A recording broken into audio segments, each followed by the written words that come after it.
आज गुरुवार का पावन दिन है। वह दिन जब देवगुरु बृहस्पति और साक्षात भगवान श्री हरि विष्णु की आराधना का विशेष महत्व होता है। शास्त्रों में कहा गया है कि गुरुवार के दिन सच्चे मन से व्रत रखने वाले, केले के वृक्ष की पूजा करने वाले और चने की दाल तथा गुड़ का भोग लगाने वाले भक्तों पर भगवान विष्णु की असीम कृपा बरसती है। जीवन में सुख समृद्धि आती है, संतान को आशीर्वाद मिलता है और मन की सारी मुरादें पूरी होती हैं। लेकिन आज की जो कथा मैं आपको सुनाने जा रहा हूं, वह केवल व्रत और पूजा की कथा नहीं है। यह कथा है विश्वास की, त्याग की और उस अटूट श्रद्धा की जो पत्थर को भी पिघला देती है। यह कथा है एक ऐसी स्त्री की जिसने अपने पति की जान बचाने के लिए अपना सर्वस्व दांव पर लगा दिया। यह कथा है उस गरीब परिवार की जिसके पास खाने को रोटी नहीं थी, लेकिन भगवान में विश्वास अटूट था।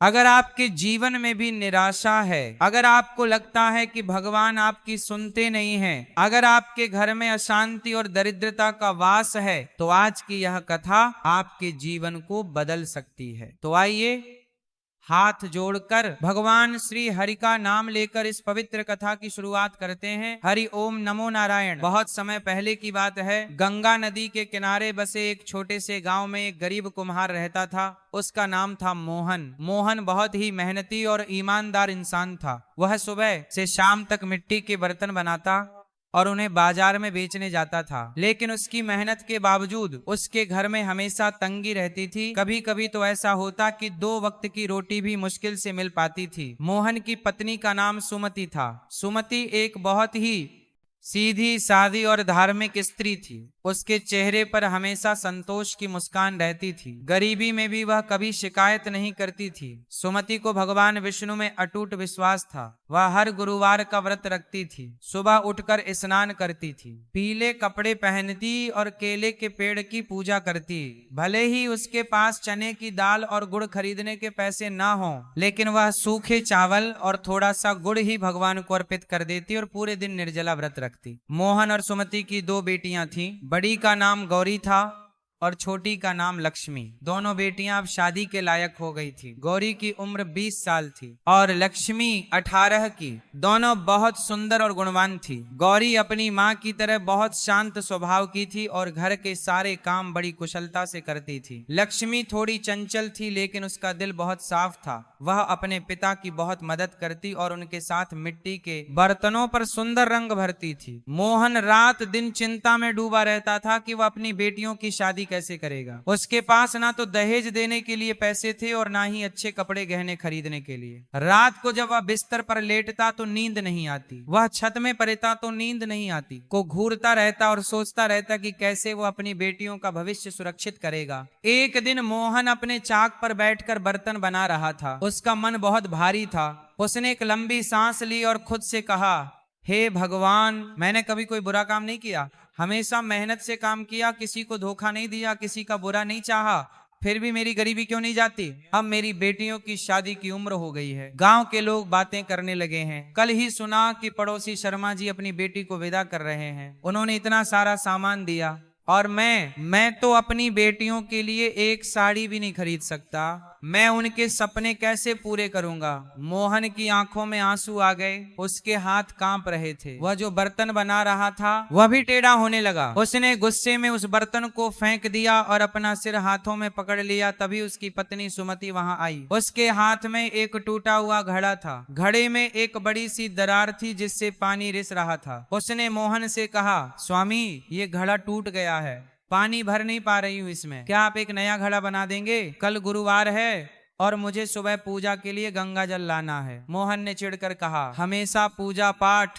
सुमति, तुम्हें दिखता नहीं कि घर में खाने को अनाज नहीं है, बेटियों के कपड़े फटे हुए हैं, गौरी की साड़ी कितनी जगह से सी हुई है, ये तुम्हें नहीं दिखता और तुम्हें बस पूजा की पड़ी है। इस गुरुवार व्रत से कभी कुछ मिला है हमें? कितने साल हो गए तुम्हें यह व्रत करते हुए? 10 साल, 12 साल, और क्या मिला? छोड़ो ये सब ढोंग। सुमति की आंखों में आंसू आ गए। उसके चेहरे पर दुख की छाया आ गई, लेकिन उसने धीरज से कहा, स्वामी, भगवान पर विश्वास रखिए, जो भी हमारे पास है वह उन्हीं की देन है। देखिए तो हमारे पास खाने को 2 रोटी हैं, सिर पर छत है, तन ढकने के लिए कपड़े हैं, ये सब उन्हीं का आशीर्वाद है। पड़ोसी रमेश जी को देखिए, उनके घर में तो कोई संतान ही नहीं है, हमारे घर में भगवान ने 2 बेटियों के रूप में लक्ष्मी भेजी है। धैर्य रखिए, सब ठीक हो जाएगा। भगवान जब देते हैं तो छप्पर फाड़ कर देते हैं। मोहन को गुस्सा आ गया, उसने जोर से चाक पर हाथ मारा, कच्ची मिट्टी चारों तरफ उछल गई। वह चिल्लाया, बस बहुत हो गया तुम्हारा यह अंधविश्वास। छप्पर फाड़ कर देते हैं, कहाँ है वो भगवान?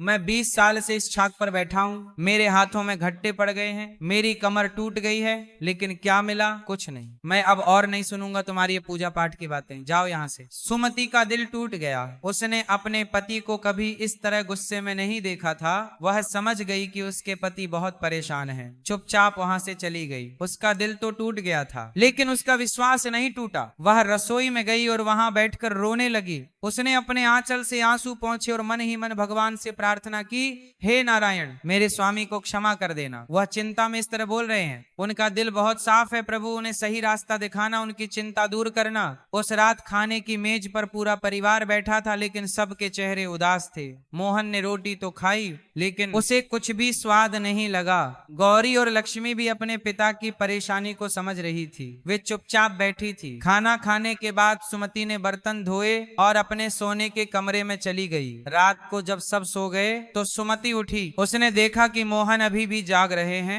वे छत को देख रहे थे। सुमति ने धीरे से कहा, स्वामी सो जाइए, इतना सोचने से क्या होगा, भगवान सब ठीक कर देंगे। मोहन ने करवट ली और कहा, सुमति मुझे माफ कर दो, मैंने आज तुम्हारे साथ बुरा व्यवहार किया, लेकिन मैं सच में बहुत परेशान हूँ। गांव में हमारी इज्जत है, लोग मुझे ईमानदार कुम्हार कहते हैं, लेकिन अगर मैं अपनी बेटियों की शादी नहीं कर पाया तो लोग क्या कहेंगे? वे कहेंगे कि मोहन अपनी बेटियों को संभाल नहीं पाया। सुमति ने अपने पति का हाथ पकड़ा और कहा, स्वामी लोग तो कुछ ना कुछ कहते ही रहेंगे, हमें अपना धर्म करना चाहिए और मुझे पूरा विश्वास है कि भगवान हमारी मदद जरूर करेंगे, आप बस धैर्य रखिए। मोहन ने कुछ नहीं कहा, वह करवट लेकर सो गया, लेकिन उसकी नींद बहुत देर बाद आई। अगले दिन गुरुवार की सुबह हुई। सुमति सूरज निकलने से पहले ही उठ गई। उसने स्नान किया और पीली साड़ी पहनी। ये साड़ी उसकी शादी की थी, बहुत पुरानी हो गई थी और कई जगह से फट भी गई थी, लेकिन सुमति ने इसे बड़े प्यार से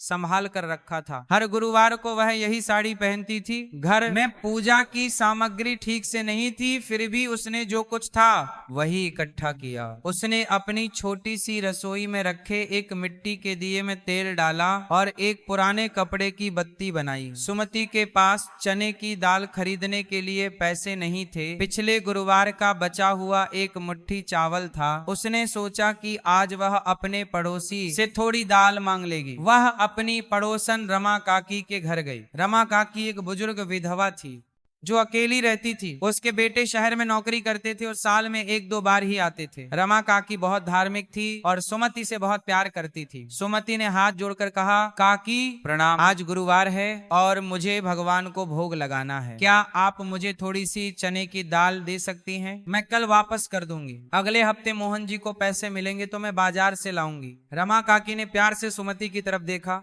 उसकी आंखों में ममता थी। उसने कहा, बेटी तुम्हारी श्रद्धा देखकर मन खुश हो जाता है। इस कलयुग में ऐसे भक्त बहुत कम मिलते हैं, तुम तो साक्षात देवी लक्ष्मी का रूप हो। ले यह दाल ले जा और सुन, थोड़ा गुड़ भी ले जा, भगवान को भोग लगाना, और हाँ ये नारियल भी ले जा, मेरे बेटे ने भेजा था। सुमति की आंखों में खुशी के आंसू आ गए।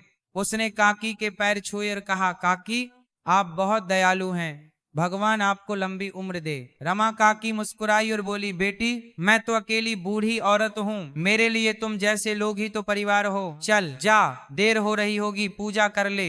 सुमति दाल गुड़ और नारियल लेकर घर आ गई। उसका मन बहुत खुश था। उसने सोचा, देखो भगवान ने कितनी जल्दी मेरी सुन ली। पैसे नहीं थे, लेकिन काकी के माध्यम से भगवान ने ही तो दाल और गुड़ भिजवाया है। उसने छोटी सी रसोई में बैठकर बड़े प्यार से चने की दाल पकाई। दाल में थोड़ा सा नमक डाला, गुड़ को छोटे छोटे टुकड़ों में तोड़ा, नारियल को साफ किया। फिर उसने एक थाली में केले के पत्ते बिछाए और उस पर दाल गुड़ और नारियल रखा। जब सुमति पूजा की तैयारी कर रही थी तब मोहन बाहर से आया। वह सुबह से अपने चाक पर बैठा बर्तन बना रहा था। उसने देखा कि सुमति फिर से पूजा की तैयारी में लगी है। उसे फिर गुस्सा आ गया। कल की परेशानी और चिंता अभी भी उसके मन में थी। मोहन ने तेज आवाज में कहा, मैंने तुमसे कहा था ना कि यह सब बंद करो। हमारे पास खुद के लिए खाना नहीं है और तुम भगवान को भोग लगा रही हो। यह दाल कहाँ से आई, पैसे कहाँ से आए? क्या भगवान तुम्हें रोटी देंगे? क्या भगवान मेरी बेटियों की शादी करेंगे? सुमति ने शांत स्वर में कहा, स्वामी, जो भगवान देते हैं वही हम खाते हैं। यह दाल रमा काकी ने दी है, उन्होंने प्यार से दिया। जो उनका है वह पहले उन्हें अर्पित करना हमारा धर्म है। और स्वामी, भगवान सबका ध्यान रखते हैं, हमारी बेटियों का भी ध्यान रखेंगे। मोहन को और गुस्सा आ गया। उसका चेहरा लाल हो गया। कल की सारी निराशा और आज की चिंता उसके सिर पर सवार हो गई। उसने सुमति के हाथ से वह थाली छीन ली जिसमें दाल और गुड़ था। उसने और गुड़ था। चिल्लाकर कहा, बस बहुत हो गया, अब मैं तुम्हारा यह पागलपन बर्दाश्त नहीं करूंगा। तुम्हारे इस भगवान ने कभी हमारी मदद नहीं की। मैं सबूत चाहता हूँ, कहाँ हैं तुम्हारे भगवान? और यह कहते हुए मोहन ने वह थाली खिड़की से बाहर फेंक दी। दाल और गुड़ बाहर आंगन की मिट्टी में गिर गए। नारियल भी लुढ़क कर दूर चला गया। सुमति सदमे में आ गई। उसके मुंह से एक दर्द भरी चीख निकल गई। हे नारायण! वह दौड़कर बाहर आंगन में गई। उसने देखा कि उसका बनाया हुआ प्रसाद मिट्टी में मिल गया है। चने की दाल यहाँ वहां बिखरी पड़ी थी। गुड़ के टुकड़े धूल में सन गए थे। उसकी आंखों से आंसुओं की धारा बह निकली। सुमति वहीं जमीन पर बैठ गई। वह रोते हुए बोली, हे नारायण, ये मेरे साथ क्या हो गया? मैंने तो बस आपको प्रसाद अर्पित करना चाहा था। मैं आपकी भक्त हूँ प्रभु, मेरे पति को माफ कर देना। वो चिंता में ऐसा बोल गए। गौरी और लक्ष्मी जो घर के अंदर थी, ये सब देख रही थी। उन्होंने अपने पिता को पहली बार इस तरह गुस्से में देखा था। लक्ष्मी दौड़कर अपनी माँ के पास गई और उसे उठाने लगी। माँ, उठिए, रोइए मत, पिताजी गुस्से में थे। सुमति ने अपनी बेटी को देखा। उसने अपने आंसू पोंछे। तभी उसकी नजर जमीन पर पड़े उस गुड़ पर गई जो अभी भी एक छोटे से टुकड़े में था।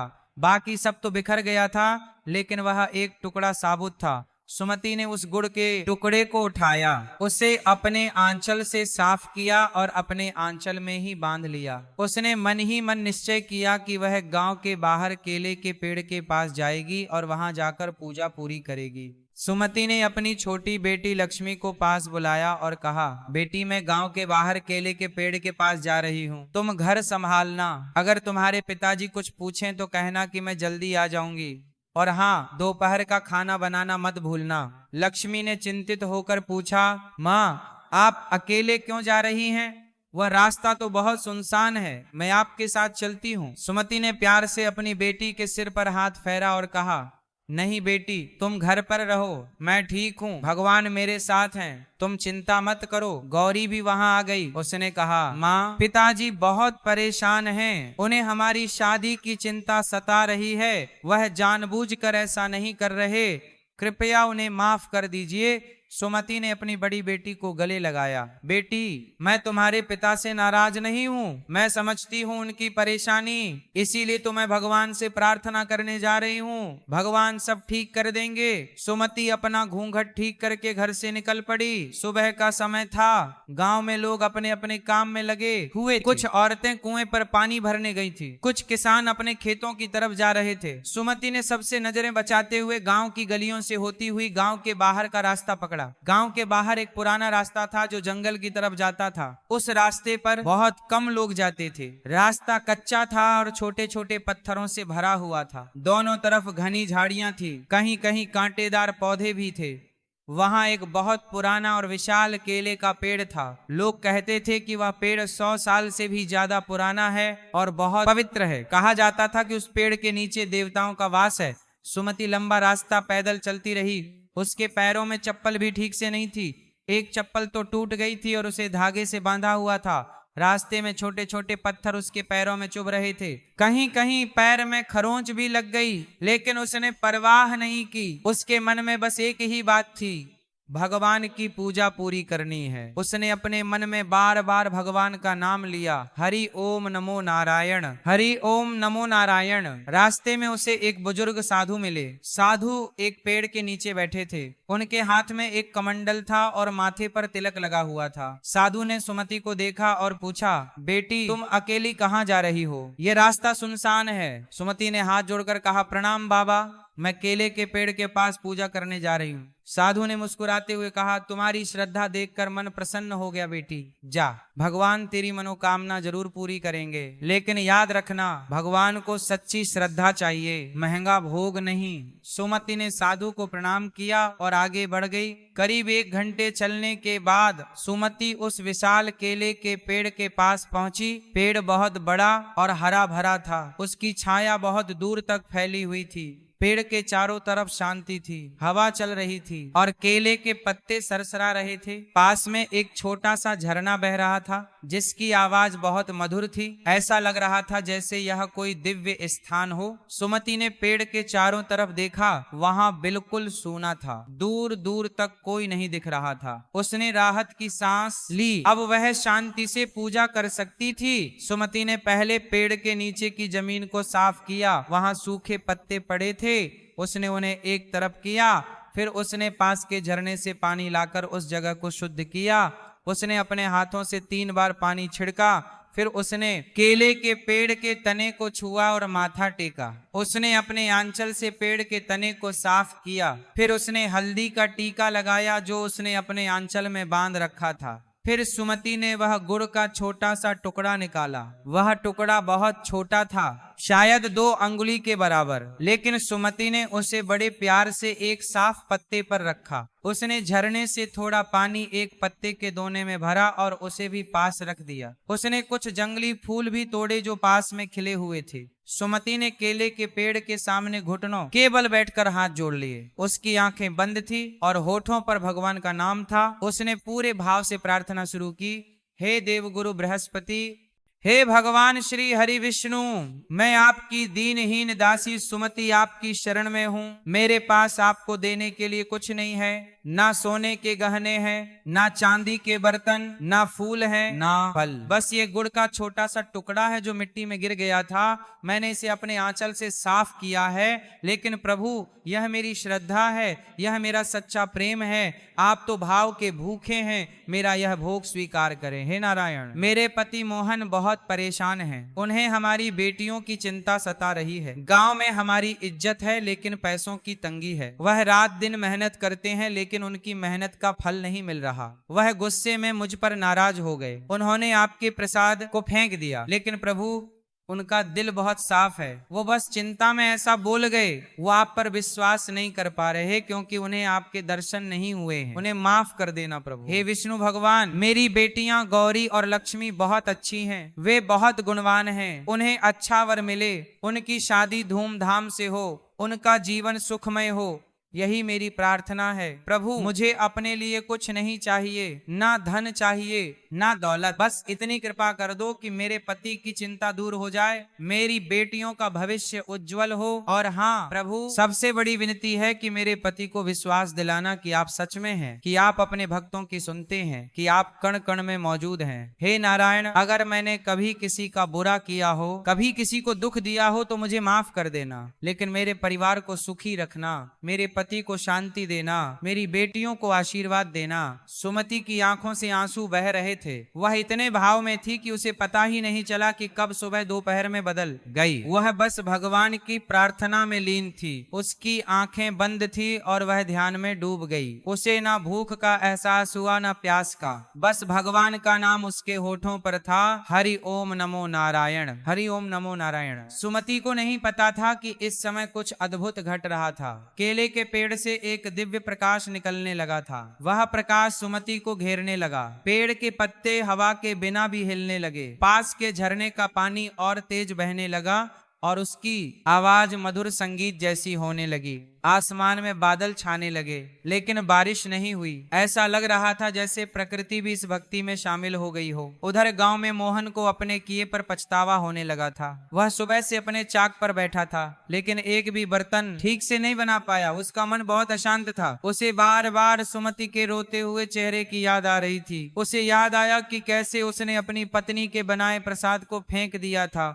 उसे बहुत गलत लगने लगा। मोहन ने सोचा, मैंने बहुत गलत किया। सुमति तो बस भगवान की पूजा कर रही थी। उसका विश्वास इतना मजबूत है और मैंने उसकी भावनाओं का अपमान किया। मैं कैसा पति हूँ। दोपहर होने को आई, लेकिन सुमति अभी तक घर नहीं लौटी थी। मोहन को चिंता होने लगी। वह अपनी बेटी लक्ष्मी के पास गया और पूछा, तुम्हारी माँ कहाँ गई हैं? अभी तक क्यों नहीं आई? लक्ष्मी ने थोड़े डर डर के कहा, पिताजी, माँ गांव के बाहर केले के पेड़ के पास गई हैं। वह कह रही थी कि जल्दी आ जाएंगी, लेकिन अभी तक नहीं आई। मोहन को और चिंता हुई। वह रास्ता सुनसान था और अब दोपहर हो गई थी। धूप भी तेज थी। वह सुमति को ढूंढने निकल पड़ा। उसने गांव वालों से पूछा, लेकिन किसी ने सुमति को नहीं देखा था। फिर मोहन उसी रास्ते पर चल पड़ा जो जंगल की तरफ जाता था। जैसे जैसे मोहन केले के पेड़ के पास पहुंच रहा था, उसे एक अजीब सी अनुभूति हो रही थी। हवा में एक मधुर खुशबू थी। पक्षी मधुर आवाज में चहचहा रहे थे। ऐसा लग रहा था जैसे प्रकृति कोई उत्सव मना रही हो। जब मोहन उस केले के पेड़ के पास पहुंचा, तो उसने जो दृश्य देखा, वह देखकर वह स्तब्ध रह गया। उसके पैर वहीं जम गए। उसकी आंखें फटी की फटी रह गई। उसे अपनी आंखों पर विश्वास नहीं हो रहा था। सुमति केले के पेड़ के नीचे बैठी थी। उसकी आंखें बंद थी और उसके चेहरे पर एक अद्भुत शांति और तेज था। ऐसा लग रहा था जैसे वह कोई देवी हो। लेकिन यह दृश्य सामान्य नहीं था। सुमति के चारों तरफ एक सुनहरी रोशनी फैली हुई थी जो उसे पूरी तरह से घेरे हुई थी। वह रोशनी इतनी चमकीली थी कि उसे देखना मुश्किल था, लेकिन वह आंखों को चुभती नहीं थी, बल्कि बहुत शांति देती थी। केले के पेड़ के पत्ते हवा के बिना भी हिल रहे थे, जैसे कोई अदृश्य शक्ति उन्हें हिला रही हो। झरने का पानी सोने जैसा चमक रहा था और सबसे आश्चर्यजनक बात यह थी कि उस गुड़ के छोटे से टुकड़े से एक दिव्य प्रकाश निकल रहा था। वह टुकड़ा अब सोने जैसा चमक रहा था। उससे एक मधुर खुशबू निकल रही थी जो पूरे वातावरण में फैल रही थी। वह खुशबू केसर, चंदन और फूलों की मिली जुली खुशबू थी। मोहन को अपनी आंखों पर विश्वास नहीं हो रहा था। उसके हाथ पैर कांपने लगे। उसका गला सूख गया। वह समझ गया कि यह कोई सामान्य घटना नहीं है, यह कोई दिव्य घटना है। उसने अपने जीवन में ऐसा कुछ कभी नहीं देखा था। मोहन धीरे धीरे सुमति के पास गया। उसके कदम कांप रहे थे। वो डर भी रहा था और आश्चर्य भी हो रहा था। जैसे ही वह सुमति के पास पहुंचा, उसने धीरे से उसके कंधे को छुआ। सुमति, सुमति, सुमति की आंखें धीरे से खुली। पहले तो उसे कुछ दिखाई नहीं दिया क्योंकि वह गहरे ध्यान में थी। फिर उसने मोहन को देखा। उसे हैरानी हुई। वह घबरा गई। उसे लगा कि उसके पति फिर नाराज हो गए होंगे। सुमति ने घबराते हुए कहा, स्वामी आप यहाँ? मैं बस पूजा कर रही थी, मुझे माफ कर दीजिए, मैं अभी घर चलती हूँ। लेकिन मोहन के चेहरे पर गुस्सा नहीं था, उसकी आंखों में आंसू थे, उसका पूरा शरीर कांप रहा था। वह सीधा सुमति के पैरों में गिर पड़ा। उसने अपनी पत्नी के पैर पकड़ लिए और जोर जोर से रोने लगा। सुमति, मुझे माफ कर दो, मैंने बहुत गलत किया। मैंने तुम्हारी श्रद्धा का अपमान किया, मैंने भगवान का अपमान किया। मैं एक मूर्ख हूँ, मैं एक पापी हूँ। लेकिन आज मैंने अपनी आंखों से देख लिया कि भगवान सच में होते हैं। ये रोशनी, ये खुशबू, ये दिव्यता, ये सब कोई चमत्कार है। मैं अंधा था जो तुम्हारी बात पर विश्वास नहीं करता था। मुझे माफ कर दो सुमति। सुमति ने अपने पति को उठाने की कोशिश की। उसने कहा, स्वामी उठिए, ये आपकी गलती नहीं है, आप चिंता में थे। भगवान सब समझते हैं और देखिए उन्होंने हमारी प्रार्थना सुन ली है। उन्होंने आपको यहाँ बुलाया ताकि आप भी उनकी महिमा देख सकें। मोहन उठा, लेकिन उसकी आंखों से आंसू रुक नहीं रहे थे। उसने देखा कि अभी भी वह सुनहरी रोशनी वहां थी। अब वह धीरे धीरे कम होने लगी थी, लेकिन उसकी कतना गर्माहट अभी भी महसूस हो रही थी। तभी वहां एक और चमत्कार हुआ। केले के पेड़ की एक बड़ी पत्ती अचानक टूटकर नीचे गिरी। वह पत्ती सीधे मोहन और सुमति के पैरों के पास गिरी। जब मोहन ने झुककर उस पत्ती को उठाया तो उसके नीचे एक छोटा सा कपड़े का पोटला था। पोटला पीले रंग के कपड़े में लिपटा हुआ था। मोहन के हाथ कांप रहे थे। उसने सुमति की तरफ देखा। सुमति भी हैरान थी। मोहन ने धीरे से वह पोटला खोला। पोटला खुलते ही एक चमकीली रोशनी निकली। अंदर सोने की अशर्फियां थीं, छोटी छोटी सोने की अशर्फियां जो सूरज की रोशनी में चमक रही थी। मोहन और सुमति दोनों हैरान रह गए। मोहन ने कांपते हाथों से उन अशर्फियों को गिना। 1 2 3 50, कुल मिलाकर 50 सोने की अशर्फियां थी। ये एक बहुत बड़ी रकम थी। इतने पैसों से न सिर्फ उनकी बेटियों की शादी हो सकती थी बल्कि घर की बहुत सारी जरूरतें भी पूरी हो सकती थी। मोहन की आंखों से आंसुओं की धार बह निकली। उसने पोटला जमीन पर रखा और हाथ जोड़कर आकाश की तरफ देखा। उसकी आवाज भर्रा गई। वह रोते हुए बोला, हे भगवान, हे नारायण, हे श्री हरि विष्णु, मैं आपका कितना बड़ा अपराधी हूँ। मैं एक मूर्ख हूँ जो अपनी आंखों से देखकर भी आप पर विश्वास नहीं करता था। मैंने आप पर संदेह किया। मैंने आपके प्रसाद का अपमान किया। मैंने अपनी पत्नी की श्रद्धा का मजाक उड़ाया, लेकिन आपने मेरी गलती को माफ करता था दिया। आपने मेरी चिंता दूर कर दी। अब इन अशर्फियों से मैं अपनी बेटियों की शादी कर सकूंगा। मैं उन्हें अच्छे कपड़े गहने दे सकूंगा। हे प्रभु, आप कितने दयालु हैं, आप कितने महान हैं। मैं आपका सदा आभारी रहूंगा। सुमति ने भी हाथ जोड़कर कहा, हे नारायण, आपकी लीला अपरंपार है। आप सच में अपने भक्तों की सुनते हैं। मेरी प्रार्थना पूरी हुई। मेरे पति को विश्वास हो गया कि आप हैं। यही मेरी सबसे बड़ी खुशी है। धन दौलत तो आती जाती रहती है, लेकिन आप पर विश्वास सबसे बड़ा धन है। मोहन और सुमति उसमें पोटले को लेकर घर वापस आए। रास्ते भर मोहन बार बार सुमति से माफी मांगता रहा। उसने कहा, सुमति, आज से मैं भी तुम्हारे साथ हर गुरुवार को व्रत रखूंगा। मैं भगवान विष्णु की पूजा करूंगा। मैं अपनी गलती को सुधारूंगा। मैं कभी भगवान पर संदेह नहीं करूंगा। सुमति मुस्कुराई और बोली, स्वामी, भगवान को बस सच्ची श्रद्धा चाहिए। आपका यह विश्वास ही सबसे बड़ा व्रत है। बाकी सब तो बाहरी चीजें हैं। असली पूजा तो मन से होती है। जब वे घर पहुंचे तो उनकी दोनों बेटियां गौरी और लक्ष्मी दरवाजे पर खड़ी थी। उन्होंने अपने माता पिता के चेहरे पर खुशी देखी। गौरी ने पूछा, माँ, पिताजी सब ठीक है ना? आप दोनों खुश लग रहे हैं। मोहन ने अपनी बेटियों को बुलाया और कहा, आओ बेटियों, बैठो। आज मुझे तुम्हें एक बहुत बड़ी बात बतानी है। आज तुम्हारी माँ की श्रद्धा के कारण भगवान विष्णु ने हम पर कृपा की है। अब तुम्हारी शादी की चिंता दूर हो गई है। उसने पूरी घटना अपनी बेटियों को सुनाई। वह सुनहरी घटना की सुनाई की संबंध का रोशनी, वह दिव्य खुशबू, वह केले के पेड़ का चमत्कार और सोने की अशर्फियां, सब कुछ गौरी और लक्ष्मी दोनों अपनी मां के पैर छूकर रोने लगी। गौरी ने कहा, मां, आप सच में बहुत महान हैं। आपने हमेशा भगवान पर विश्वास रखा, कभी भी हार नहीं मानी। आज भगवान ने आपकी श्रद्धा की परीक्षा ली और आप उसमें पास हो गई। लक्ष्मी ने कहा, मां, आज से मैं भी आपकी तरह हर गुरुवार व्रत रखूंगी।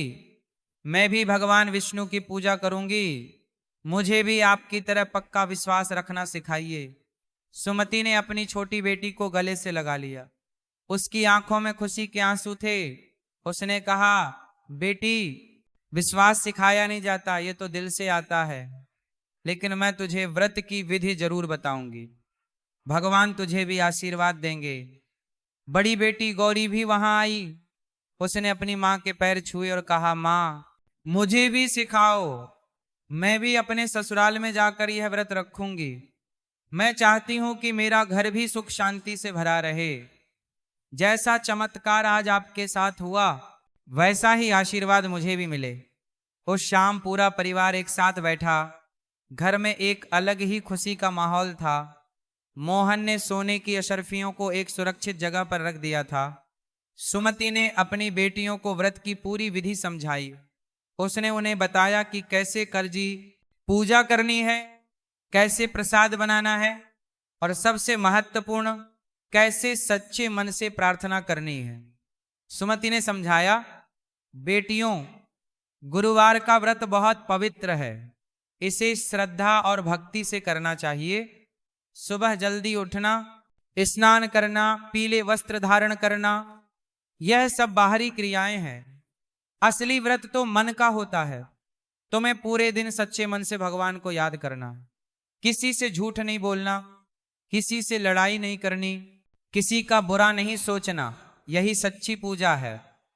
लक्ष्मी ने उत्सुकता से पूछा, माँ, अगर हमारे पास चने की दाल और गुड़ ना हो तो क्या करें? सुमति मुस्कुराई और बोली, बेटी, भगवान तो भाव देखते हैं। अगर तेरे पास कुछ नहीं है तो सिर्फ साफ पानी से भी पूजा कर सकती है, एक फूल से भी पूजा हो सकती है। यहां तक कि अगर फूल भी ना हो तो सिर्फ अपने मन से भी भगवान को याद कर सकती है। मुख्य बात है तेरे दिल का इरादा। जब तू सच्चे मन से भगवान को याद करेगी तो वे जरूर सुनेंगे। आज देखा ना, मेरे पास तो बस गुड़ का एक छोटा टुकड़ा था जो मिट्टी में गिर गया था, फिर भी भगवान ने मेरी श्रद्धा देखी और चमत्कार कर दिया। गौरी ने पूछा, माँ, क्या हर गुरुवार को व्रत रखने से सच में सब मनोकामनाएं पूरी होती हैं? सुमति ने गंभीरता से कहा, बेटी, व्रत कोई सौदा नहीं है कि तुमने व्रत किया तो भगवान को तुम्हारी मुराद पूरी करनी ही होगी। व्रत एक साधना है, एक तपस्या है। यह तुम्हें अनुशासन सिखाता है, धैर्य सिखाता है। जब तुम व्रत रखती हो तो तुम्हारा मन शुद्ध होता है, और जब मन शुद्ध होता है तो भगवान की कृपा अपने आप बरसती है। लेकिन याद रखना, कभी भी अपने स्वार्थ के लिए व्रत मत करना, हमेशा सबके भले के लिए प्रार्थना करना। मोहन, जो अब तक चुपचाप सुन रहा था, बोला, सुमति ने बिल्कुल सही कहा। आज मुझे समझ आया कि भगवान सच में होते हैं और वे अपने भक्तों का ध्यान रखते हैं। मैं भी अब हर गुरुवार तुम्हारी माँ के साथ व्रत रखूंगा। अगले गुरुवार की सुबह पूरा परिवार उत्साह से उठा। ये पहली बार था जब सभी एक साथ व्रत रख रहे थे। मोहन और सुमति के साथ गौरी और लक्ष्मी भी तैयार हो गई। सभी ने स्नान किया। सुमति ने अपनी बेटियों को पीले कपड़े पहनाए। लक्ष्मी ने बड़े उत्साह से रसोई में जाकर चने की दाल पकाई। गौरी ने गुड़ के टुकड़े काटे और नारियल तैयार किया। मोहन ने घर के सामने केले के पेड़ के नीचे पूजा की जगह साफ की और एक छोटा सा चबूतरा बनाया। जब सब तैयारी हो गई तो पूरा परिवार मिलकर पूजा करने बैठा। सुमति ने दीपक जलाया। मोहन ने केले के पेड़ पर हल्दी का टीका लगाया। गौरी और लक्ष्मी ने फूल चढ़ाए। फिर सभी ने मिलकर भगवान विष्णु की प्रार्थना की। जब प्रार्थना चल रही थी तो कुछ पड़ोसी भी वहां आ गए। उन्होंने सुना था कि मोहन के घर में भगवान का चमत्कार हुआ है। रमा काकी सबसे पहले आई, उसके पीछे कई अन्य पड़ोसी भी आ गए। पूजा के बाद सभी ने मोहन से पूछा कि क्या हुआ था। मोहन ने पूरी घटना सबको विस्तार से सुनाई। लोग सुनकर बहुत प्रभावित हुए। कुछ लोगों की आंखों में आंसू आ गए। एक बुजुर्ग व्यक्ति जिसका नाम राम प्रसाद था बोला, मोहन, सुमति, तुम दोनों बहुत भाग्यशाली हो। भगवान ने तुम पर बहुत कृपा की है। हम सबको भी तुमसे सीखना चाहिए। आज से हम भी गुरुवार का व्रत रखेंगे। रमा काकी ने कहा, सुमति बेटी, तुम्हारी श्रद्धा देखकर मेरा मन भी भक्ति से भर गया। अब मैं भी हर गुरुवार को तुम्हारे साथ पूजा करूंगी। इस तरह धीरे धीरे मोहन और सुमति के घर पर हर गुरुवार को लोग इकट्ठा होने लगे। सुमति सबको व्रत की विधि बताती, सब मिलकर पूजा करते और कथा सुनते। गांव में एक नया जोश आ गया था। लोगों में भगवान के प्रति श्रद्धा बढ़ने लगी। कुछ हफ्ते बीत गए। मोहन ने उन सोने की अशर्फियों में से कुछ बदलवाकर घर के लिए जरूरी सामान खरीदा। उसने अपनी बेटियों के लिए नए कपड़े खरीदे। घर में अनाज का भंडार भर गया। पहली बार उनके घर में इतनी खुशहाली थी। लेकिन मोहन ने एक समझदारी भरा फैसला लिया। उसने बाकी अशर्फियों को संभाल कर रखा और कहा, ये पैसे हमारी बेटियों की शादी के लिए हैं। मैं इन्हें यूं ही खर्च नहीं करूंगा। मैं अपनी मेहनत से जो कमाऊंगा उसी से घर चलाऊंगा। भगवान की दी हुई यह नेमत हम बेटियों के भविष्य के लिए बचा कर रखेंगे। सुमति ने अपने पति की यह बात सुनकर उसकी तरफ प्यार से देखा। उसे अपने पति पर गर्व हुआ। वह बोली, स्वामी, आप बहुत समझदार हैं। यही सही है। भगवान ने जो दिया है उसका सही उपयोग करना चाहिए। समय तेजी से बीत रहा था। एक दिन गांव में एक धनी व्यापारी आया। उसका नाम सेठ गोविंद दास था। वह पड़ोसी गांव से आया था। सेठ गोविंद दास की एक बेटा था जिसका नाम रवि था। रवि एक सुशिक्षित और सुसंस्कारी युवक था। वह शहर में पढ़ाई करके लौटा था और अब अपने पिता के व्यापार में हाथ बंटा रहा था। सेठ गोविंद दास मोहन के घर आया। उसने मोहन से कहा, मोहन भाई, मैंने आपकी बेटी गौरी के बारे में सुना है। लोग कहते हैं कि वह बहुत गुणवान है। मैं अपने बेटे रवि के लिए एक अच्छी लड़की की तलाश में हूं। क्या आप मुझे अपनी बेटी से मिलवाएंगे? मोहन को विश्वास नहीं हुआ। सेठ गोविंद दास एक बहुत अमीर आदमी था। उसका बेटा पढ़ा लिखा था और वह उसकी बेटी के लिए रिश्ता मांग रहा था। यह भगवान की कृपा के सिवा और क्या हो सकता था। मोहन ने कहा, सेठ जी, ये मेरे लिए बहुत सम्मान की बात है, लेकिन मैं तो एक गरीब कुम्हार हूं। आप इतने बड़े व्यापारी हैं, मैं आपके बेटे के लिए ज्यादा दहेज नहीं दे पाऊंगा। सेठ गोविंद दास ने हाथ जोड़कर कहा, मोहन भाई, मुझे दहेज नहीं चाहिए। मुझे एक सुसंस्कारी बहू चाहिए जो मेरे घर में खुशियां लाए। मैंने सुना है कि आपकी बेटी बहुत धार्मिक है और आपकी पत्नी सुमति देवी बहुत भक्तिमान है। ऐसे घर की बेटी ही मेरे घर की रौनक बन सकती है। मोहन की आंखों में खुशियां खरन में फामप्रथने की रौनक बन सकती है। के आंसू आ गए। उसने सुमति को बुलाया और सारी बात बताई। सुमति ने हाथ जोड़कर भगवान को धन्यवाद दिया। उसने कहा, हे नारायण, आपकी कृपा अपार है। आपने मेरी बेटी के लिए इतना अच्छा घर भेजा। कुछ दिनों बाद सेठ गोविंद दास अपने बेटे रवि को लेकर आया। रवि एक सुंदर और विनम्र युवक था। उसने गौरी को देखा और गौरी ने भी उसे देखा। दोनों को एक दूसरे से मिलकर अच्छा लगा। सेठ गोविंद दास से पातक लेकर गौरी देखा। गोविंद दास ने कहा, मोहन भाई, मुझे आपकी बेटी पसंद आ गई। अगर आप भी राजी हों तो हम जल्द ही शादी की तैयारी शुरू कर सकते हैं। मोहन ने अपनी बेटी गौरी से पूछा। गौरी ने शर्माते हुए हाँ कह दी। इस तरह गौरी और रवि की सगाई हो गई। घर में खुशियों का माहौल था। गौरी की शादी की लोगी है। तैयारियां शुरू हो गई। सुमति ने अपनी बेटी के लिए कपड़े और गहने खरीदे। मोहन ने अपनी पूरी जमा पूंजी अपनी बेटी पर खर्च कर दी, लेकिन वह खुश था क्योंकि उसकी बेटी एक अच्छे घर में जा रही थी। शादी से एक हफ्ते पहले सुमति ने गौरी को अलग बुलाया। उसने अपनी बेटी से कहा, बेटी, अब तू अपने ससुराल जा रही है। मैं तुझे कुछ जरूरी बातें बताना चाहती हूं। सुन, ससुराल में तुझे बहुत धैर्य रखना होगा। सास ससुर की सेवा करनी होगी। पति का ध्यान रखना होगा। लेकिन सबसे जरूरी बात, कभी भी भगवान पर से विश्वास मत छोड़ना।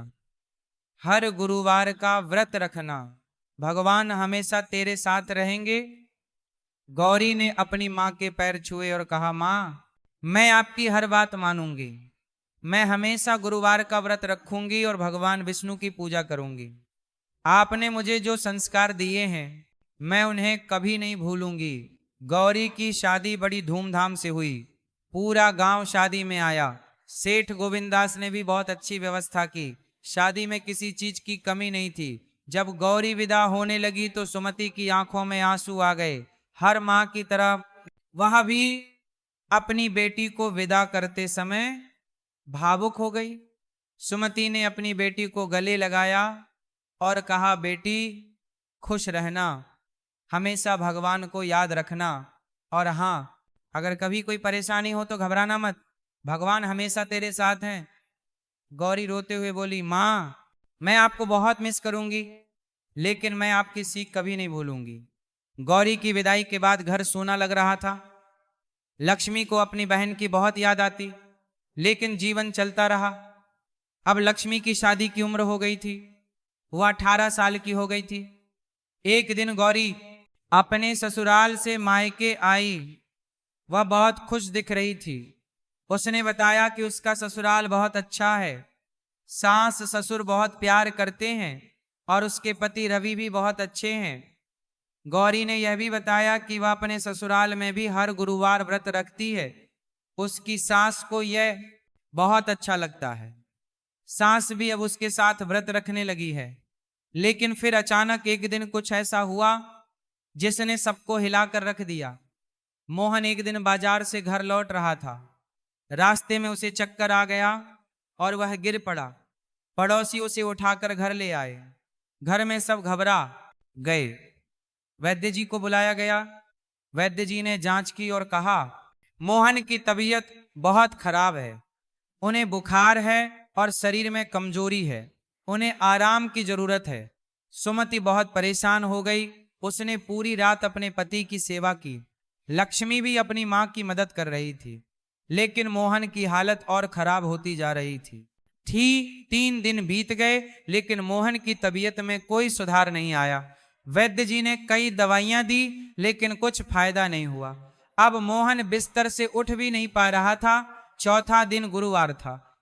सुमति बहुत चिंतित थी लेकिन उसने अपना व्रत नहीं छोड़ा।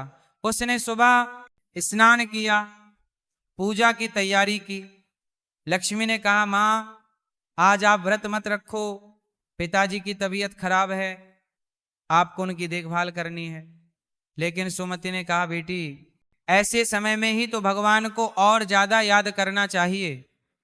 मैं व्रत जरूर रखूंगी, भगवान तेरे पिताजी को ठीक कर देंगे। सुमति ने पूजा की। उसने भगवान से अपने पति के स्वास्थ्य के लिए प्रार्थना की। उसकी आंखों से आंसू बह रहे थे। वह बोली, हे नारायण, मेरे पति को ठीक कर दो। मैं अपना सब कुछ दे दूंगी लेकिन उन्हें बचा लो। शाम होते होते मोहन की हालत और खराब हो गई। उसे तेज बुखार आ गया। वह बेहोश हो गया। घर में सब रो रहे थे। पड़ोसी भी आ गए। सबको लग रहा था कि अब मोहन नहीं बचेगा। लेकिन सुमति ने हार नहीं मानी। वह अपने पति के पास बैठी रही और लगातार भगवान का नाम ले रही थी। हरि ओम नमो नारायण, हरि ओम नमो नारायण। रात के करीब 10 बजे एक अजीब घटना घटी। अचानक कमरे में एक मधुर खुशबू आने लगी। वही खुशबू जो उस दिन केले के पेड़ के पास आई थी। सबको हैरानी हुई। तभी मोहन की आंखें खुली। उसने धीरे से सुमति का हाथ पकड़ा। उसने कहा, सुमति मुझे एक सपना आया। मैंने भगवान विष्णु को देखा। उन्होंने कहा कि घबराओ मत, सब ठीक हो जाएगा। और सच में अगली सुबह तक मोहन की तबीयत में बहुत सुधार आ गया। उसका बुखार उतर गया। वह बिस्तर से उठकर बैठ गया। वैद्य जी को भी हैरानी हुई। उसने कहा, यह तो चमत्कार है, कल तक इनकी हालत इतनी खराब थी और आज बिल्कुल ठीक है। सुमति ने हाथ जोड़कर भगवान को धन्यवाद दिया। उसने कहा, यह भगवान विष्णु की कृपा है, उन्होंने मेरी प्रार्थना सुन ली। इस घटना के बाद गांव में सुमति की और भी ज्यादा इज्जत होने लगी। लोग कहने लगे कि सुमति एक सच्ची भक्त है, भगवान उसकी हर प्रार्थना सुनते हैं। कुछ महीने बीत गए।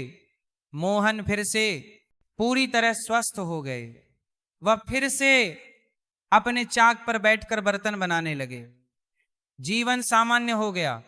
अब लक्ष्मी की शादी की बात चल रही थी।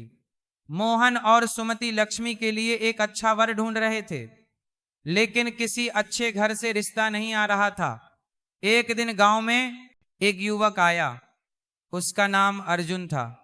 अर्जुन एक गरीब परिवार से था लेकिन बहुत मेहनती और ईमानदार था।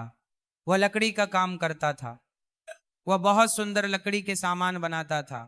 अर्जुन ने लक्ष्मी को कहीं देखा था और उसे पहली नजर में ही उससे प्यार हो गया था।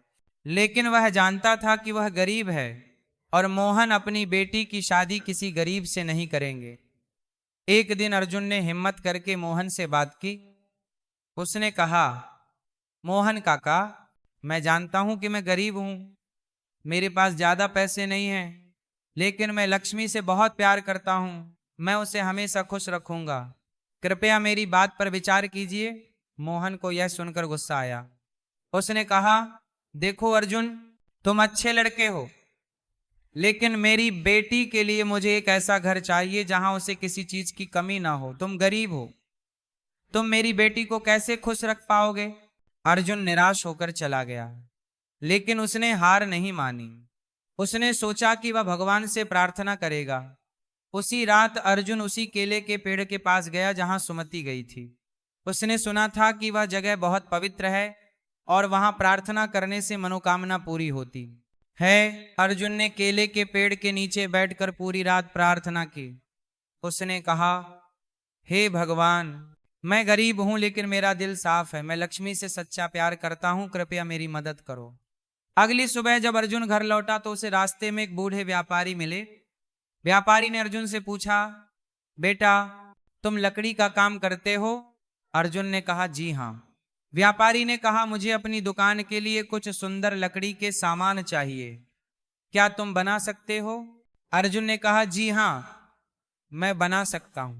व्यापारी ने कहा, अच्छा, तो तुम मेरे लिए 1 महीने में 20 सुंदर लकड़ी की मूर्तियां बना दो। मैं तुम्हें हर मूर्ति के लिए 50 रुपये दूंगा। अर्जुन को विश्वास नहीं हुआ। 1000 रुपये, ये उसके लिए बहुत बड़ी रकम थी। उसने भगवान को धन्यवाद दिया। अर्जुन ने पूरी मेहनत से काम किया। उसने 20 सुंदर लकड़ी की मूर्तियां बनाई। व्यापारी उसके काम से बहुत खुश हुआ। उसने अर्जुन को 1000 रुपये दिए और कहा, तुम बहुत अच्छा काम करते हो, मैं तुम्हें और काम दूंगा। इस तरह अर्जुन की आर्थिक स्थिति सुधरने लगी। अब उसके पास पैसे थे। उसने फिर से मोहन से बात की।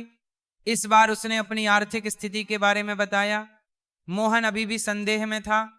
उसने पारा सुमति से सलाह ली। सुमति ने कहा, स्वामी, अर्जुन एक अच्छा लड़का है, वह मेहनती और ईमानदार है, और सबसे जरूरी बात, उसे भगवान पर विश्वास है। मैंने सुना है कि वह भी गुरुवार का व्रत रखता है। ऐसे लड़के से अच्छा वर हमारी लक्ष्मी के लिए और कहाँ मिलेगा? मोहन ने लक्ष्मी से पूछा। लक्ष्मी ने शर्माते हुए हाँ कह दी। उसने भी अर्जुन को देखा था और उसे पसंद आया था। इस तरह लक्ष्मी और अर्जुन की सगाई हो गई। शादी की तैयारियां शुरू हो गई। लक्ष्मी की शादी से 1 दिन पहले सुमति ने अपनी बेटी को बुलाया। उसने वही बातें कही जो उसने गौरी से कही थी। उसने कहा, बेटी, ससुराल में भगवान पर विश्वास रखना, हर गुरुवार व्रत रखना, भगवान हमेशा तेरे साथ रहेंगे। लक्ष्मी ने रोते हुए कहा, माँ, मैं आपको कभी नहीं भूलूंगी। आपने मुझे जो सिखाया है वह हमेशा याद रखूंगी। लक्ष्मी की शादी भी बड़ी धूमधाम से हुई। पूरा गांव खुश था। जब लक्ष्मी विदा हुई तो सुमति फिर से रो पड़ी। दोनों बेटियां अब ससुराल चली गई थी। घर सूना हो गया था, लेकिन सुमति ने अपना धर्म नहीं छोड़ा। वह हर गुरुवार व्रत रखती रही। मोहन भी उसके साथ व्रत रखता। हर गुरुवार को गांव के लोग उनके घर आते और पूजा में शामिल होते। कुछ साल बीत गए। गौरी और लक्ष्मी दोनों अपने अपने ससुराल में खुश थी। दोनों को संतान हुई। गौरी को एक बेटा हुआ और लक्ष्मी को एक बेटी। एक दिन दोनों बेटियां अपने बच्चों के साथ मायके आई।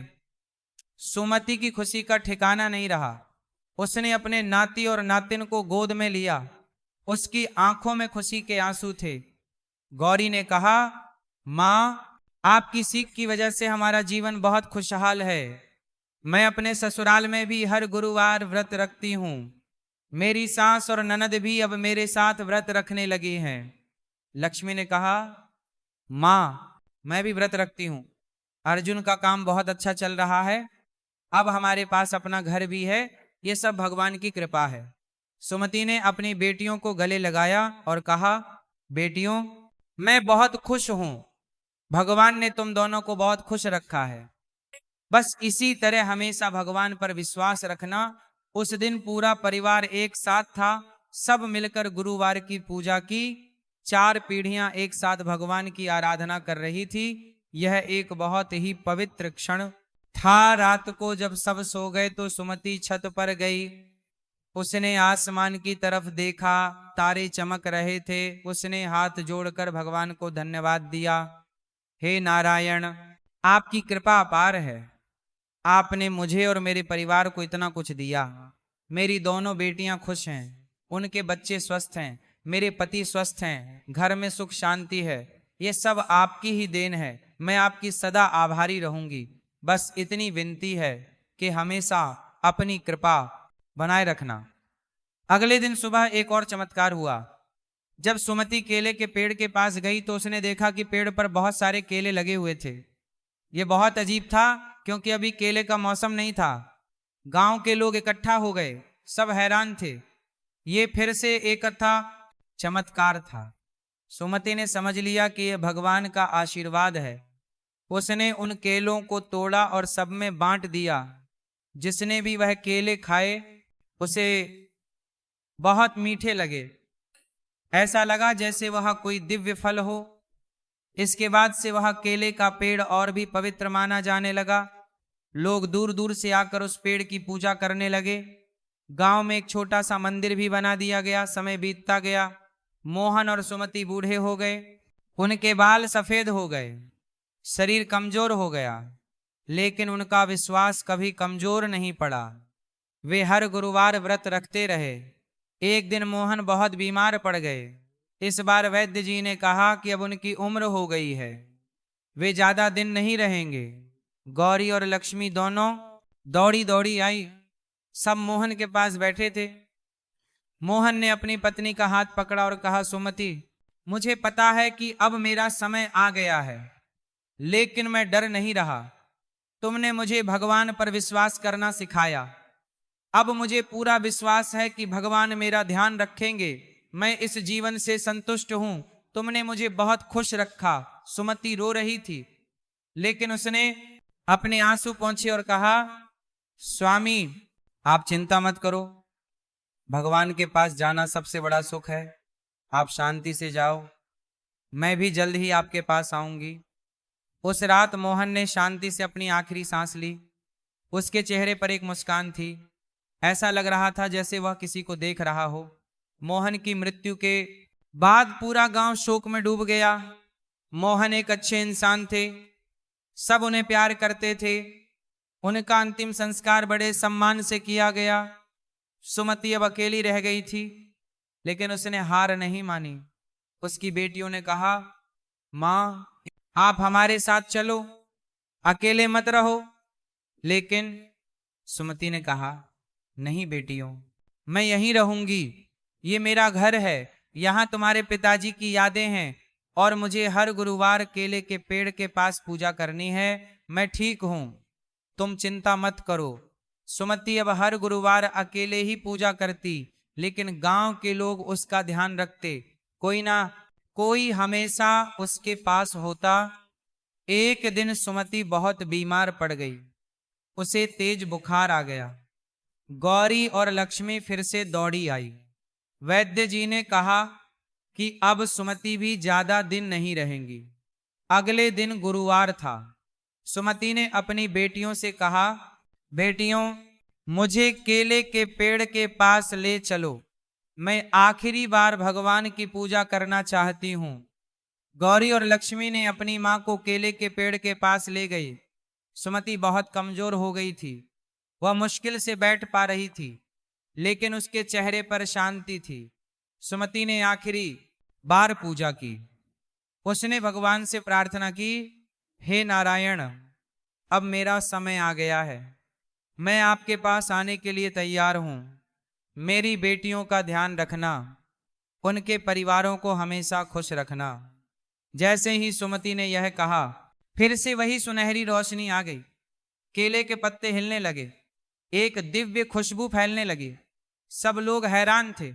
तभी आसमान से एक दिव्य प्रकाश उतरा। उस प्रकाश में भगवान विष्णु प्रकट हुए। उनके 4 हाथों में शंख, चक्र, गदा और कमल था। उनका रूप अत्यंत सुंदर था। भगवान ने मुस्कुराते हुए कहा, सुमति, तुम एक सच्ची भक्त हो। तुमने अपने पूरे जीवन में कभी विश्वास नहीं खोया। तुमने हर परिस्थिति में मुझे याद किया। अब तुम्हारा समय आ गया है, आओ मेरे धाम में चलो। सुमति ने हाथ जोड़कर कहा, प्रभु मैं धन्य हो गई, आपके दर्शन हो गए, अब मुझे कुछ नहीं चाहिए। भगवान ने कहा, सुमति तुम्हारे कारण इस गांव में बहुत लोगों में श्रद्धा जगी, तुम्हारी कथा युगों युगों तक चलेगी। जो भी तुम्हारी कहानी सुनेगा और गुरुवार का व्रत करेगा उसकी सभी मनोकामनाएं पूरी होंगी। यह कहकर भगवान विष्णु ने सुमति को अपने धाम में ले जाने के लिए हाथ बढ़ाया। सुमति ने अपनी बेटियों को आखिरी बार देखा। उसने मुस्कुराते हुए कहा, बेटियों रो मत, मैं बहुत खुश हूं, भगवान मुझे अपने साथ ले जा रहे हैं। तुम हमेशा भगवान पर विश्वास रखना। और फिर वह दिव्य प्रकाश सुमति को लेकर आसमान में चला गया। सब लोग अवाक खड़े थे। यह एक अद्भुत दृश्य था जो किसी ने कभी नहीं देखा था। गौरी और लक्ष्मी रो रही थी, लेकिन उनके आंसू दुख के नहीं थे, वे खुशी के आंसू थे। उनकी मां को साक्षात भगवान के दर्शन हुए थे। भगवान खुद उन्हें अपने धाम ले गए थे। इससे बड़ा सौभाग्य और क्या हो सकता था। उस दिन के बाद गांव में एक छोटा मंदिर बनाया गया, उस जगह पर जहां सुमति ने पूजा की थी। मंदिर में सुमति की एक मूर्ति लगाई गई जो भगवान विष्णु की पूजा करते हुए दिखाई गई थी। आज भी हर गुरुवार को उस मंदिर में बहुत भीड़ होती है। दूर दूर से लोग आते नहीं, वे सुमति की कहानी सुनते हैं और गुरुवार का व्रत रखने का संकल्प लेते हैं।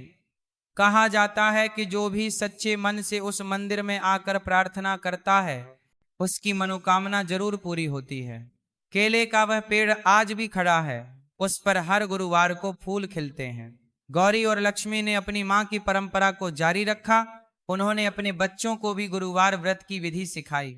इस तरह पीढ़ी दर पीढ़ी यह परंपरा चलती रही। आज भी जब कोई गुरुवार की कथा सुनता है तो सुमति की कहानी सुनाई जाती है।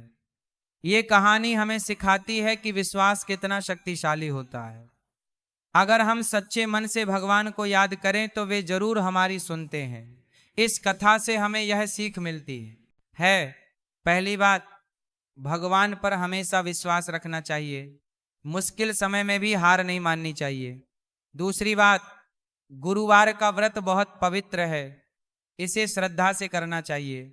तीसरी बात, भगवान को महंगे भोग की नहीं, सच्ची भक्ति की जरूरत होती है। चौथी बात, परिवार में धार्मिक संस्कार बहुत जरूरी हैं।